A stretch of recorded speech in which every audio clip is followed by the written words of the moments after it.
You've got big projects to tackle, but your day gets swallowed up by repetitive tasks and constant inquiries. It's hard to make progress when you're stuck putting out fires. That's where Element 451's AI assistants come in. Acting like an extra set of hands, you get your time back for the high-impact projects. Ready to reclaim your time? Visit element451.com/AI team to learn more.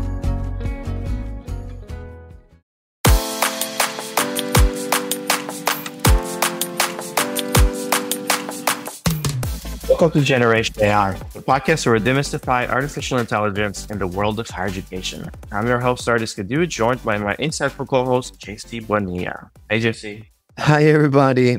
Good morning, Ardis. My friend Ardis calling us from LA as we speak. So 9:30 New York time. I don't know, 2 in the morning for you? It's like, what, 6:30? Everybody, I wish you could see this picture. It's like nicely showered, ready to go. Like at 6:30, JC, I'm a hot mess. PJs, I just woke up. I still have the voice, This guy's been around, it's been up for quite some hours. So good morning, Ardis. Great to see you early in the morning. More importantly, we just spent 2 days together, which we haven't done in a long, long time. So I got in a lot of Ardis time this week. So how's your JC time this week, Ardis? It was great. It's always good hanging out with you, besides this podcast. So I kind of miss it when we were working together at Element. So this is, it was good. It was a really good time. Oh, Ardis and I, as you know, we go back, and it's always good to see a friend, a colleague, someone that you have flow and you can catch up work, or you basically show pictures of, how my kids have grown. Exactly. And everybody, I saw Ardis and my friend Ardis needs a big vacation. So next time you see him, ask him, hey, JC told me that I need to nudge you on your next vacation. So everybody, where is Ardis going on vacation with the family next? That's the question we all should be listening, and that's how we're going to be testing if you're paying attention. Ardis, we saw ourselves at the University of Georgia System AI Summit. Probably the first in kind where all vendors and technology experts come together and commingle with leaders in the University System of Georgia. And it was a fantastic couple of days. We actually did a podcast there, which is going to be hitting, already has hit our listeners soon. But now you're in a different travel experience. So you're in LA, doing slightly different. So from an AI vibe, if I could prime this question, what we did at the early of the week was a true, honest interest on leadership to understand where AI is, historically, where it comes from and how it could be used. Now, fast forward to LA. Oh, and by the way, before we do that, and experts kind of feeding in the blanks of the possible, the art of the possible, and what is not, demystifying AI, if you will, but a true interest from the leaders. What about NACAC? The leaders of enrollment management and admission, specifically undergraduate, right? Is AI a topic? Like, what's the vibe of AI there? Spill the beans. It's interesting. So we're at the National Association of College Admissions Counselors here in LA. It's one of the biggest admissions conferences of the year, with 5,000 plus, representatives from companies, from colleges, from high schools. So they all come together every year, if you're not familiar with it. But essentially, a lot of the sessions, there's very few AI sessions. Even the AI sessions, they're very high level. There's really not a lot of depth or interest, meaning interesting content. Very, very superficial. Folks that just put the AI, in some cases, they just put the AI name in there just so they can get some more people to attend.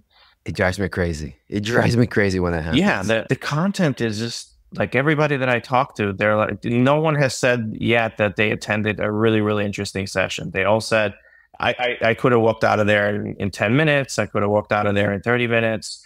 The one interesting thing that is happening is actually NACAC has what they call special interest groups. So they have this, they don't call them committees, but they're essentially special interest groups. And they formed a AI special interest group. So that was an interesting one, where they had their first meeting during this NACAC. And Now they have a special interest group on AI, which is a path forward, and it's a way to kind of continue that conversation. So it's happening in baby steps, or not at the speed that you and I would like. I would say it's happening in its natural form for NACAC that has multiple important angles to manage, being the politician here. Go NACAC, get onto the wave of AI. It's really, really important unlock for all things enrollment, higher education, and student experience. Ardis, the past 2-3 weeks have been very hot on one of the new developments on, actually not new developments at all. It's something we're going to be talking about. It's been very hot around agents, AI agents, something that has been around for quite some time, right? And as many things in AI, they get repurposed, rebranded, a new model comes in, so it kind of gives them new life. So what we want to do in the next half hour or so, it's give our listeners a presentation, a recap of what AI agents are, where they come from, and more importantly, how these agents / assistants, right, become one of the promises that we see unlock AI as an application delivery and as adoption in the different units, enterprises that we have. Moreover, in this, I'm going to paraphrase and tell me if I'm wrong. In Ardis' terminology, it is an agent, right, that it's so important that you are building agents, right, and kind of assistants, plural, right, in Element as a core function throughout the product, right? So is that right? You know, agents coming all over Element, and why is this so important from your point of view? Yeah, no, agents are kind of the next iteration. So when we talked last time during, well, not last time, but we talked about this idea of the 5 stages of AI and the capabilities of that. And the next stage that gets unlocked as these models get better is this agentic type of workflows that happen with AI. So agents are very important because essentially, you know, rather than just this one-shot components of LLMs and the power of LLMs, moving to agents means that you can package full workflows or full pieces of work into what you would call an agent. In traditional terms, that would be a module, a piece of functionality, or it would be even a software delivery package that you deliver, and that's a workflow. Now you call those agents. So let's define it. An agent is an autonomous intelligent system. That's a lot of words. Autonomous means it works by itself, right? It has some type of free will, to scare some of our listeners with words that we don't like. Intelligent in the sense that has a higher level of sophistication. So it's just basically, you know, in terms of actions and its autonomy, has a level of intelligence, sophistication, and it's a system, meaning it's just basically not one thing. It's a combination of input, output, and it requires all those type of things. So moreover, it's really, really important for people to understand that this intelligence, autonomous, and systematic approach needs to perceive an environment to make decisions and take an action. So this idea is that it's built autonomously, intelligent in a part of a system to make an action, but it requires an environment. So if anything, an assistant or an AI agent without their environment, it's useless. And this is what makes it so interesting, because some of the things that we've been covering in the podcast, with even your awesome session at the AI Summit, is that there's a tech stack that allows these environments, the context, the inputs to these agents to be so rich. So the guardrails, Ardis, are so interesting that you can allow an agent to do multiple things, but also don't go crazy and decide to do things that, you know, are apocalyptic in nature, right? Yeah. Yeah, the naming convention is a little bit so you're going to hear this name agents quite a bit today, and there's the actual definition of what an agent that JC just mentioned, the traditional definition of an agent, which is autonomous and does things on its own, basically has agency, right? That's the whole world. It has agency to take actions and do things on its own, hence the name.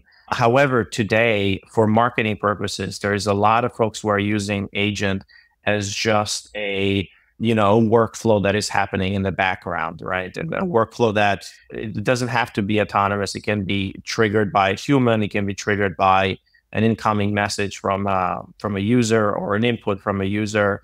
So it's a lot more simplified than the traditional wording of an agent. So it doesn't have to be autonomous. It can be reactive, so to speak, right, rather than proactive. And this is such a big thing that in the recent 2 weeks, two of our big competitors, HubSpot and Salesforce, have gone all in on agents, and they have their own branding and experience. So I think HubSpot calls it agent.ai.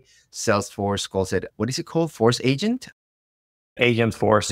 Force. Yeah, there's a lot to unpack on those both, right. yes. And then within those CRMs, Element has its own. What is the agent for Element? Do we have a name for it yet? So we call them AI assistants, Bolt AI assistants. And then you see Microsoft, Workday, ServiceNow, and many other organizations basically unpacking their applications, branding their agents or assistants into some type of product, right? Ardis, so this is front and center. Organizations are making the shift to productized agents or assistants, and it's a really important top of mind for everyone following AI. So let's do a little bit of recap historically. As I said before, these things sometimes everyone know they've been around. In this case of an agent, we start seeing these first manifestations, right, in the 50s, 1950s. And you were telling me that the first assistant AI agent type of chatbot, its name was ELIZA or ELIZA. I don't know. How do you pronounce that? Is with a Z? ELIZA? ELIZA, yeah. ELIZA. Much better names than ChatGPT or Gemini or, things like that. And there was also another one called Dentrel, which was an expert system. And they probably have very light applications or neural nets as we see them today. And if anything, that's been the biggest change. The neural nets, the things that power these assistants have gotten so much better and sophisticated. Therefore, the system and the intelligence, 17 degrees. But they function like chatbots, right? So you were telling me about ELIZA, that it was kind of therapeutic in nature. Yes. Yeah, exactly. So ELIZA was essentially reflecting back to you your questions and your emotions, right? Like a consultant. I think like a consultant, exactly. Consultants out there. I'm just a joke. It's just a joke. Well, how do you feel about that? Or, yeah, I understand. That can make you feel very angry. By the 70s and the 2000s, there's obviously an expansion of productivity, right? Because this is where we start seeing machine learning, even introductions to really primitive and early natural language processing, which we will call text mining, right? And then you start seeing the autonomous aspects kind of proliferate, right? But it's really the 2000s Ardis that become really interesting. And this is where I want everybody to start thinking about these AI agents or assistants as manifestations of Siri, Alexa, Google Assist, right? And how we start interacting with these autonomous intelligence systems in products that we already see, right? I think Alexa screamed at her 3 times this morning, and Siri, I literally spoke to her and she didn't understand me. I was very disappointed that Siri sometimes just, I have a love-hate relationship with Siri. Alexa, it's just basically abusive. I don't know. What's happening in your life with agents, Ardis? Are you using agents today besides building agents for your partners? Do you have anyone that you're already using that you brand and present? No, I mean, the day-to-day agents are really, they're not really agents in the sense that they're assistants. Google Assistants, for example, they even branded their name Google Assistants. But Alexa and Siri are the main ones that we're talking about in a conversational way. There are other agents, JC, that we kind of interact with quite a bit, but they're systems underneath some of the work that we do, right? So, we're going to see more and more of these. But in my daily life, I tend to go directly to a lot of the LLM components. So I'm not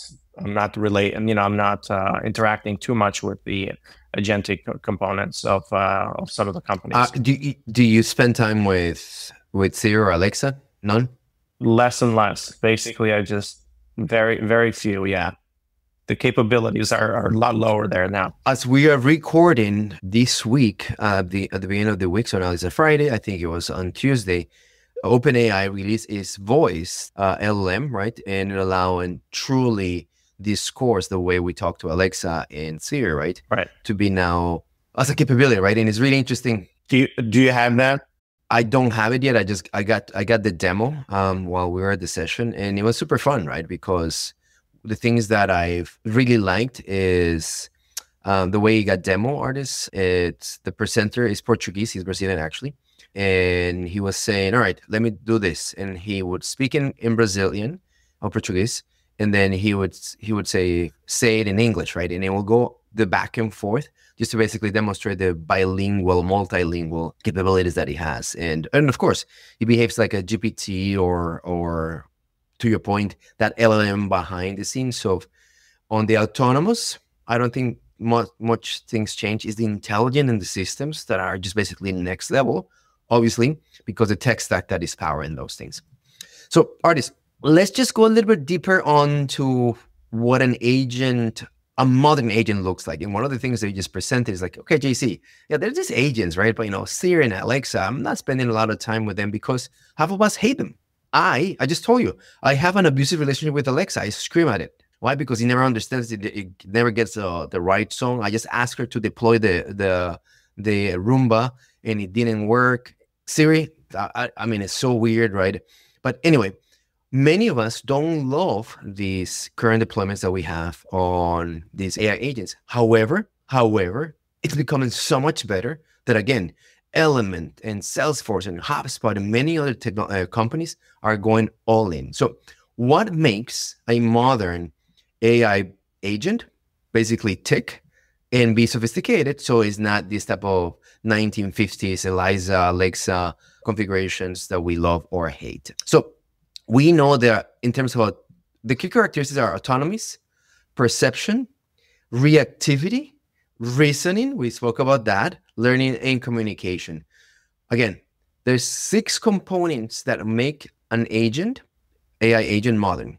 It's autonomy, its ability to perceive the environment, its reactivity in terms of speed and computational power, it's reasoning. We've been talking about that. It's so important. Of course, it's learning over time and performance, and the communication, which also can be multimodal and whatnot.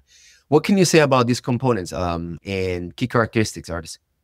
Yeah. So, if we start from autonomy, AI agents can really operate independently, meaning that you don't have to tell it every single step that it needs to take, and there's no human in the loop, or there can be human on the loop, for example, when you can observe it, but it can take a lot of those actions independently without constant human intervention.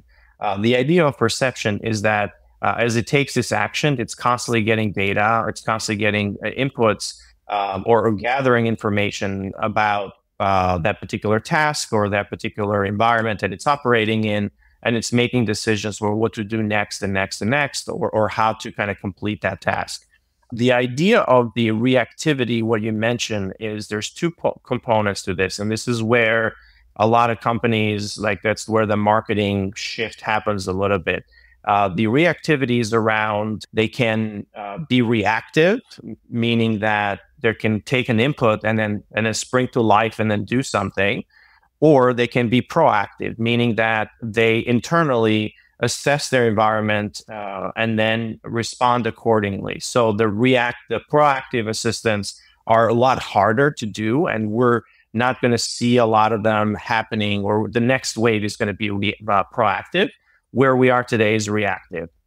The reasoning and decision making, this is super important because this is the brain of these agents and these systems, is the reasoning capabilities of this LLM. They need it, right? They need reasoning, they need decision making. So they analyze this data and they make decisions. So large language models are the perfect, that's what happened with the unlock here, is this LLMs becoming so powerful that they can reason now, and with O1 becoming more processing a lot and becoming more kind of doing all the reasoning behind the scenes, they unlock another level of this agent's understanding of making a little bit more. The idea of learning is very important because that's the context part, right? It's like, how do you incorporate more and more context? And that's the learning. I did all these different steps. Here's the reasoning for why I did this. Now, what's the next more possible step to do something else? In Ardis, the unlocks that we've been seeing on learning, it's that the more learning capability, right? So the performance improves, right? And there's this idea of learning and performance that go hand to hand that we've been seeing in the past year, right? So the more learning I can do, the bigger data training I use, the better I become. So performance over time and learning also going together. Right. Well, I also going to say on terms of the learning, it's the context window that you have in terms of how much data, how much learning can you put in there to complete to have in your head, right? Because when you learn, you're storing all this information, and then you're able to make reasoning better from something else. And then the last one is the communication part, right? Which is, how do they communicate? Of course, we know that conversational interfaces are the best way to communicate with humans. But these agents, need communication with other systems as well. And that's what really makes it really powerful, is that there are pieces of workflow functionality that can communicate with other systems to do work. They use tools, they use different techniques to do work, and then they communicate with humans conversationally. That can be through voice, they can be through text, they can be through video, and so on and so forth. Ardis, on communication, you and I had a conversation on communication on Monday, where we basically having this reaction to prompt in conversations with sophisticated LLMs today are prompt based, right? And then it's called prompt engineering, which is super important as a skill to have today. But we both see that there's a gigantic opportunity for UX and UI to basically redefine how we communicate with these assistants. Very, very similar, circa to like 1980s, right? When you and I are learning computers, right? We communicate with them via prompts, right? So DOS and whatnot. So think about how the evolution of a computer looks like. Question in reaction to you. It is fascinating that OpenAI decides to do their next phase of conversations, voice, right? Following Lexus, I like type of thing. What's your take on that as a technology strategist, right? You can create any type of interface or conversational interface for your technology element. And someone like OpenAI, they decide to not do that. Maybe they're working behind the scenes, but what they release, it's a voice communication feature. What's your take on that? I think it's just natural, right? So it's a conversational interface. You start with text, because it's the easiest way to... Computationally easier, right? Computationally easy, exactly. But then as the models move towards what we call multimodal, meaning that they understand and speak, and they have all the different senses. They understand text, they understand video, they understand images, they understand voice. As they move in that direction, it only makes sense that voice is the next highest bandwidth. If you think about bandwidth of communication, text has a low bandwidth of communication. Voice has a higher bandwidth of communication, and then video is even higher. And then, face-to-face on in-person kind of a 3D environment is the last, highest level of communication bandwidth that you need. Of course, we're going to move to voice, because voice has a lot of interesting components to it that you can't convey with just text, right? And it makes the systems a lot more human-like. And of course, that's kind of what we're moving towards. It's like we want them to think like us. We want them to model like us, and then communicate with the world and engage and connect very similarly to the workflows that we do, or to us in a very familiar way via, of course, as human voices. Right. And if the components of modern AI kind of allow you to be autonomous, good in perception, reaction, reasoning, learning, and communication, and Ardis kind of just gave us those breakdowns, let's just start giving examples of what this looks like in practice. So some of the research that we've done for autonomous agents or AI agents, Salesforce, right, with their current release in Agent Force, it's a good example of how their AI agents, presumably, right, because we haven't seen it in action, will function to substitute a customer service staff, like literally probably targeting these over the phone, taking kind of call centers, or a form comes in that workflow, and they will be autonomous. Why? Because they make decisions and they act based on the available data. They will have to reason to make multiple tasks. For example, would you like to be transferred to a booking agent? and the booking agent is also an AI, right? And then I book you. Can you confirm where's your credit card? And that whole flow, right? Why? Because they are personalizing along existing business applications. I need you to come and see my product, airline, hotel, whatever, and need to buy it, reserve, and actually pay with a credit card. What's really important about this is very, very important, JC, is we're talking about agents today, but all of these companies, including Salesforce, they're doing a hard pivot of their software into a different way of delivering applications and software and functionality. And they're calling them agents, right?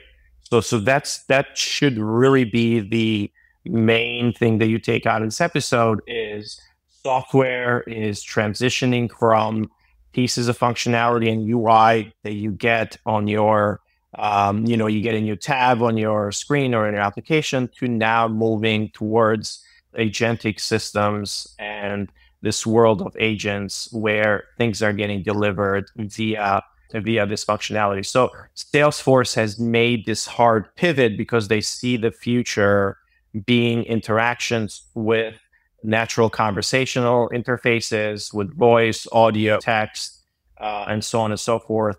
And the benefit that they have is they already have the underlying data and the underlying tools that can communicate to these other different systems, and they're putting these agents on top of that.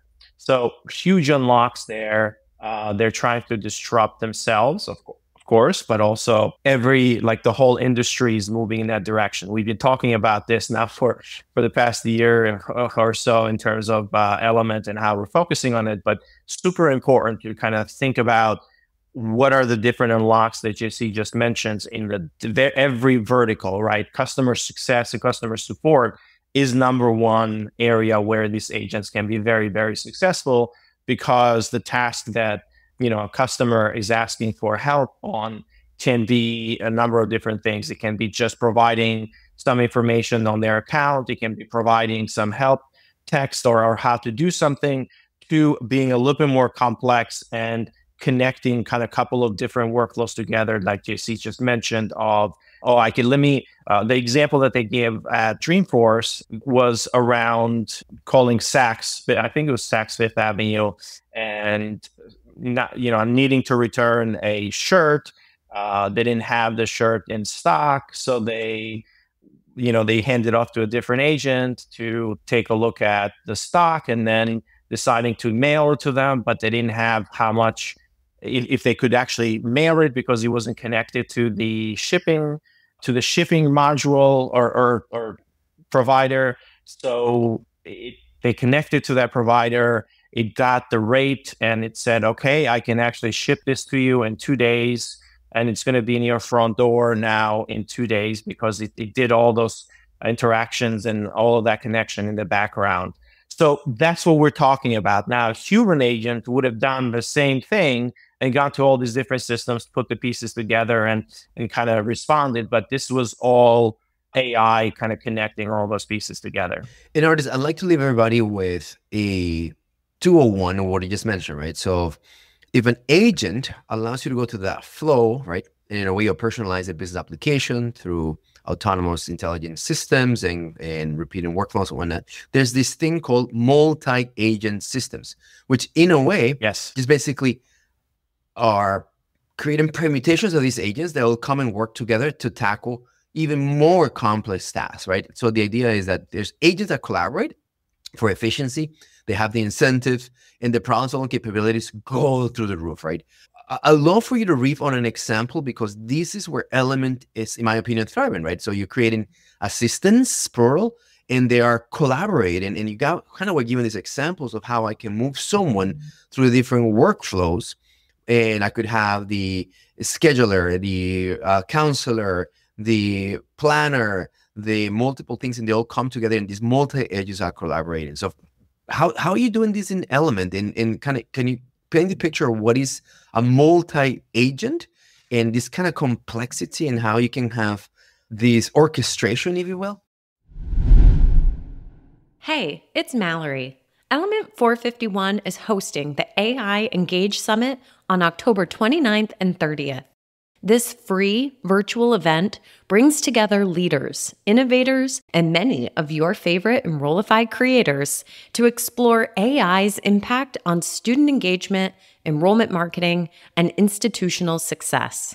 We're packing the schedule with real examples and case studies, so you leave knowing how to harness AI to drive meaningful change at your institution. Whether you're looking to enhance student outcomes, optimize enrollment marketing, or simply stay ahead of the curve, the AI Engage Summit is your gateway to the next level of higher education innovation. Registration is free. Visit element451.com to save your spot. Now, back to the show. So when you deliver pieces of software, we talk about software having these boundaries and having APIs that are communicating with other software to get stuff done. So you don't build this monolithic pieces of software and say, I handle every piece of functionality. Usually you build it in a modular way where you can add a piece of functionality to the system and say, now it unlocks a new workflow that you're doing. So let's say, you have a communication system and it only sends emails out. Now you add a new piece of functionality. It sends SMSs out, or it can write SMS messages. Or you have a piece of functionality, let's say in admissions, where you can review applications. Now you add a new piece of functionality where that same system can actually evaluate transcripts and so on and so forth. So it's the same thing with agents, and how we think about it is that different agents need to understand and have a very vertical kind of understanding of their jobs to be done. What do you mean with vertical, Ardis? Well, by vertical, I mean essentially the idea of these jobs to be done. They're specifically guardrails, boundaries, and guardrails. There we go. Yeah. So I'm making is the right word. It's just I think the vertical it implies these important things you just mentioned. So anyway, sorry, continue. Yeah. Yeah, it has the guardrails, right? Exactly. It has the guardrails. And it's a lot easier to reason about what the functionality is of that particular agent. So when things go wrong, then how you can troubleshoot it and how you can kind of put pieces together. It's so much easier for us. What we have found is to kind of limit it to the scope of a particular boundaries. And then what ends up happening is that these agents need to communicate with others in order to move data back and forth, to collaborate on a particular task that can require different specialties or expertise. So that's how we think about it. So the agents has this particular expertise. It has access and defined boundaries to access certain data. It's also very, very good to do this because then you can think about security in a better way. You can think about data access in a better way and governance. So you can have agents then be scoped out for specific data access that they have.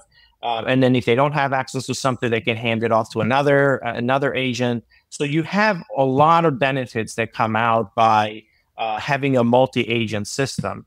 So these experts or agents can now collaborate with each other, just like we have application human APIs today that you have different pieces of software communicate with each other.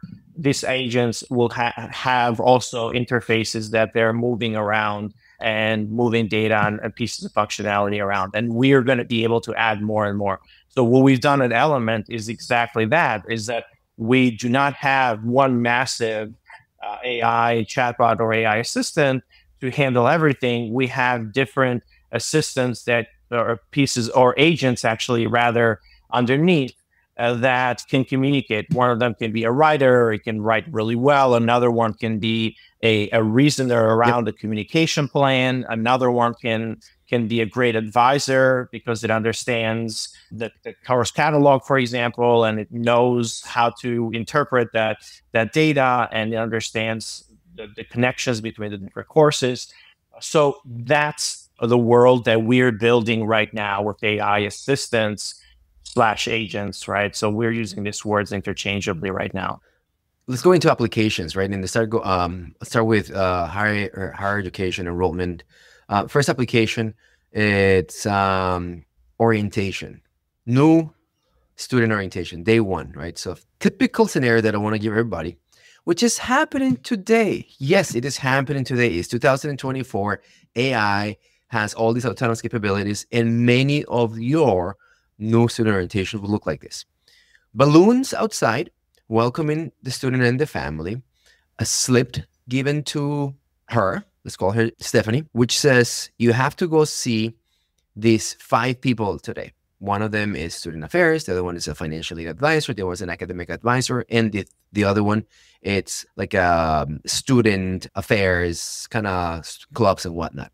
So I go and I check in with the first one. There's no flow. It just says I have to do those 5. And then the financial aid person tags, okay, I've seen you. Right now, you can give this to your academic advisor. The academic advisor comes and says, you know what? You don't have the transcripts. So I need to go back to the registers. And all of a sudden, like the thing with the academic advising didn't take place. And Stephanie needs to add one more checkpoint. She goes to the registers, gets a transcript, comes back to the academic affairs, registered all those important things, comes out. I got classes. I know how to pay for it. Let me start doing the socializing aspect. Means the student affairs gets into canoeing trip, chess club, and I don't know, movie nights on Thursdays, which is basically her jam. And then finally, she goes into the cafeteria and does a tour of the facilities. That is a typical new student orientation today. Obviously, not as sophisticated as the ones that you all do. What I wanted to showcase is the manual interaction of workflow through experts and assistants, and how sometimes there's a break-in disruption. So Ardis, how do you orchestrate that under the lens of multi-AI agent systems? Oh boy. In 45 seconds. No, but let's start with, how do you do that? And more importantly, this is doable today, isn't it? It is. Yeah, it is doable. And a lot of the things that you mentioned, JC, are information that the student needs at each one of these interaction points. They need advice and information and what to do. And that information is locked into the experts of this particular jobs, like advising and financial aid and so on and so forth. So we assume that those are experts in that specific task or specific area. The AI agents can access huge knowledge bases, and they can provide that same type of information to that student without having to go physically from place to place in order to engage with them and interact with them. It also has this idea of context and knowledge of the student. It knows exactly who that student is at every kind of moment in time. So all the history of interactions is not lost, and it's captured automatically.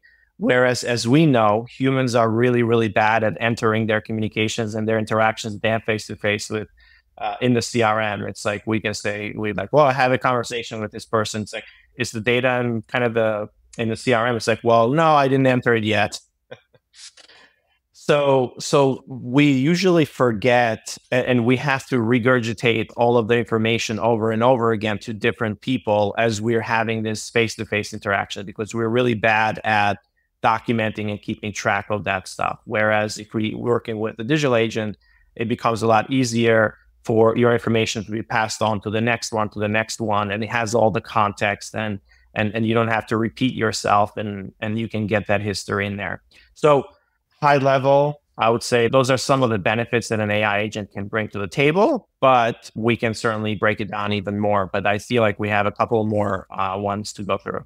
In Ardis, an important aspect of the breaking down is that not only is doable, but I think for everyone to leave with is that it's not that you create an agent called a financial aid advisor, right? And it's an end state.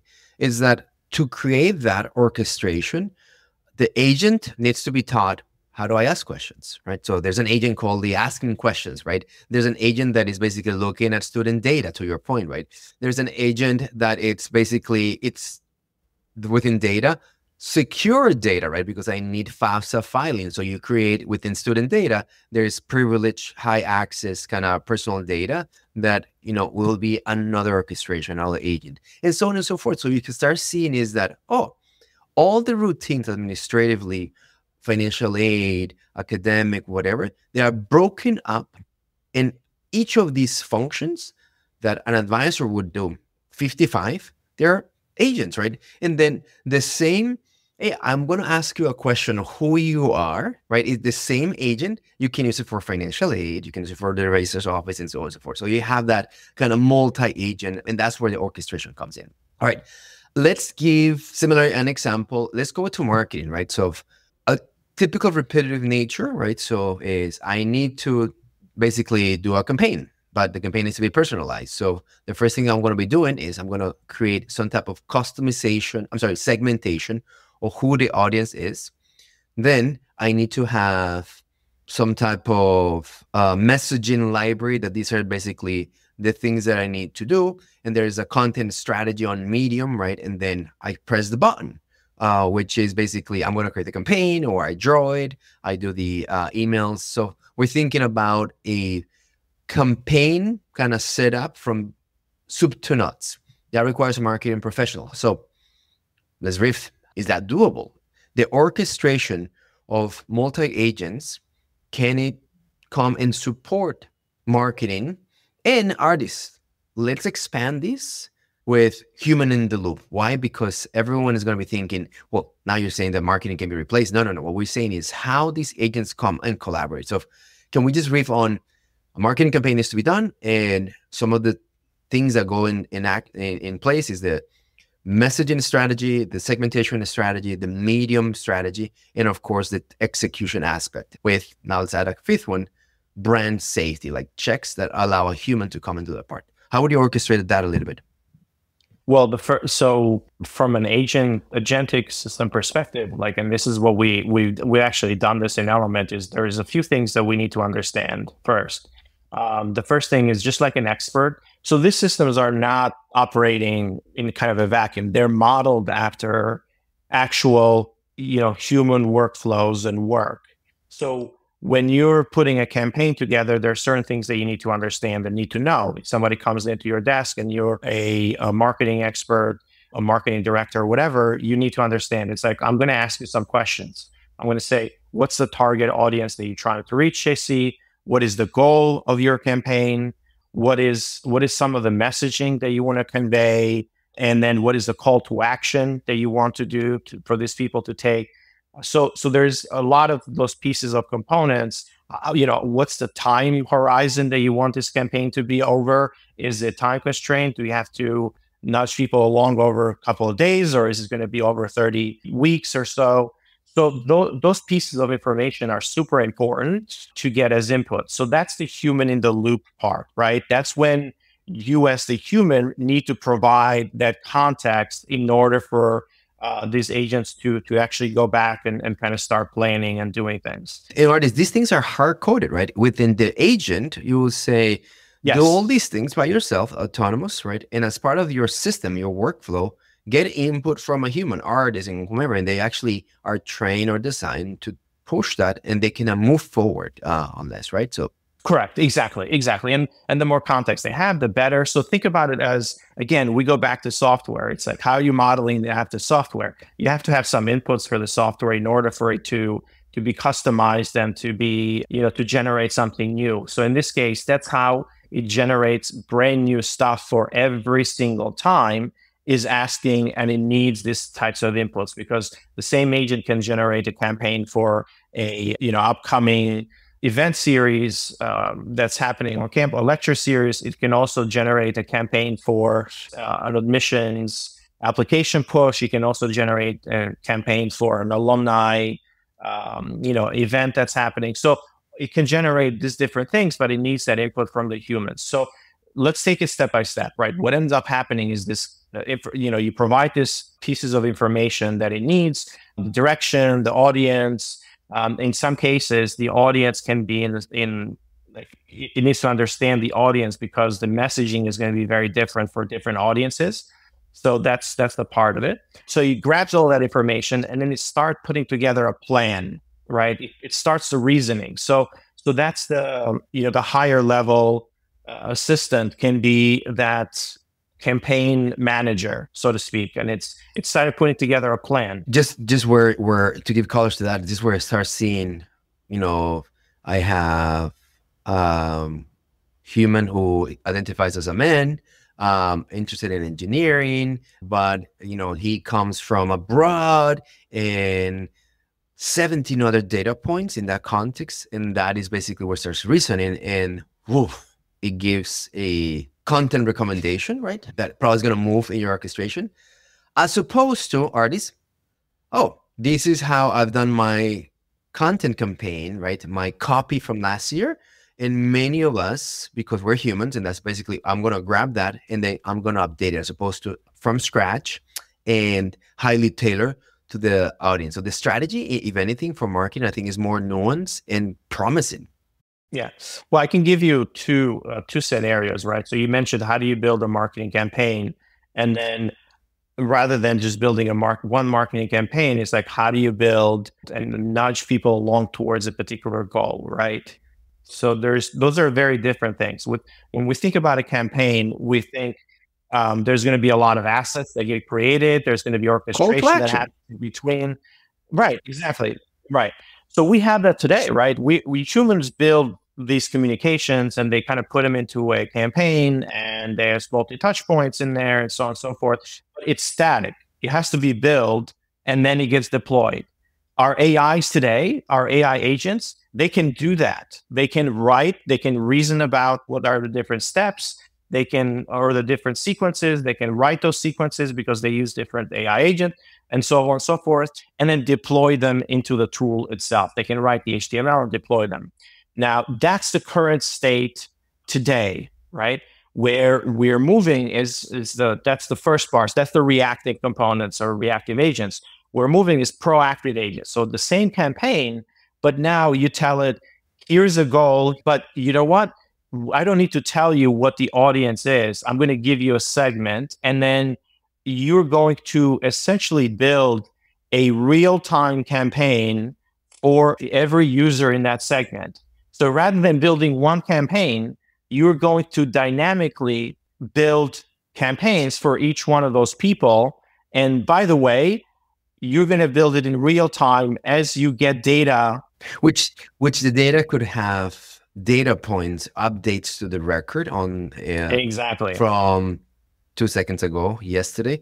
And that static behavior that we have, in a way, misses the opportunity to react to recency in our students, consumers, and whatnot. And Ardis, just to be clear, what you're talking about can be done by a human. Of course, I can come and do one thing, one specialized campaign, and probably is going to be much better than the computer, right? It will take us 5 years to do 1,000 students, versus it would take you 5 seconds to do 100,000 students with this type of new advances that we have in technology. Yeah, that's the unlock there for sure. So we can keep on going here. There's tons of applications and multi-agent systems that can be deployed in traffic management systems, smart cities, logistics, healthcare, you name it, right? This is the kind of thing that we will need tons of time to come and unpack. But the message that we have for everybody today, it's that agents, assistants, right, where the autonomous and intelligence aspect of LLMs really have a fascinating promise. Why? Because it allows us to mimic business flow and business applications at scale. The example that you just gave, right? And to your point, not one organization, many organizations are turning their strategic playbooks towards it's all about agents. By the way, big shout out to you, Ardis. You've been doing this for longer than a week. You've been doing this for since the AI thing started 2 years ago. So just call out that you saw this and you're really ahead of the curve. And that's why the product is so interesting. Anyway, so these agents provide this capability, but the fascinating thing is that they could be multi-agents and required that orchestration. And this is where the nuance, if you will, of product in the AI becomes good, or just basically mind-blowing when the orchestration, it's so mimicking how we do work, administratively, admissions and whatnot. And also, in my opinion, how it contextualizes the work, right? Because I can have an agent for phone calls, right? And is orchestrating telemarketing. But we know that telemarketing for higher education is not the same thing as telemarketing for K-12. And just imagine the generic products, the generic multimodal, multi-agent delivery, right, and orchestration versus super custom, right? And that's where it becomes super interesting. Ardis, what do you think? You like the episode today? Any words of wisdom as we check out and you go back to, I don't know, beautiful things in sunny California? The only thing I want to leave everybody with is this kind of mental unlock that a lot of folks have around agents right now. Nothing changes in the background, but just how we talk about them and how we talk about AI, we should be very careful in how we communicate these things out. One of the main ways that we're trying to communicate it, and we've seen a good reaction, is if you're mentioning this AI assistants or agents as teammates. They're not there to replace your job. They're not there to take over the things that you do. They're just another teammate. Think about how do you expand an organization or organization's capabilities is through adding more headcount. Well, now those headcount don't have to be humans. They can be a teammate that you can interact with and you communicate with in order to get work done. So think about these as teammates rather than, of course, we move through the co-pilot phase or the assistance phase because they're not really assistants in that sense. They're more like teammates that they're doing work, beside you. AI and us are here to expand support, not replace. And I'm glad you bring this up, right? Because this conversation can quickly go into what are these two dudes telling us. Everybody, enjoy the time. Ardis, have fantastic travels, safe return home. You've been out for quite some days, so I'm pretty sure the family wants to see you. And I will see you in our next conversation. Everybody, have a wonderful rest of the week. And all things AI here. Register, follow us, and let us know what you want to know more about. Thank you, everybody. Until next time. Generation AI is part of the Enrollify podcast network. If you like this podcast, chances are you're going to like other Enrollify shows too. Our podcast network is growing weekly, and we've got a wide range of marketing, enrollment, and higher ed technology shows that are jam-packed with stories, ideas, and frameworks, all designed to empower you to be a better higher ed professional. Our shows help higher ed leaders and professionals like you find their next big idea. They feature a selection of the industry's best as your hosts, like Jamie Hunt, Seth Odell, Jenny Lee Fowler, Brian Gross, and many of your favorite leaders in higher ed. Enrollify is made possible by Element 451, the next generation AI student engagement platform that's helping institutions all over the country create meaningful, personalized, and engaging connections with their prospects and students. Learn more at element451.com.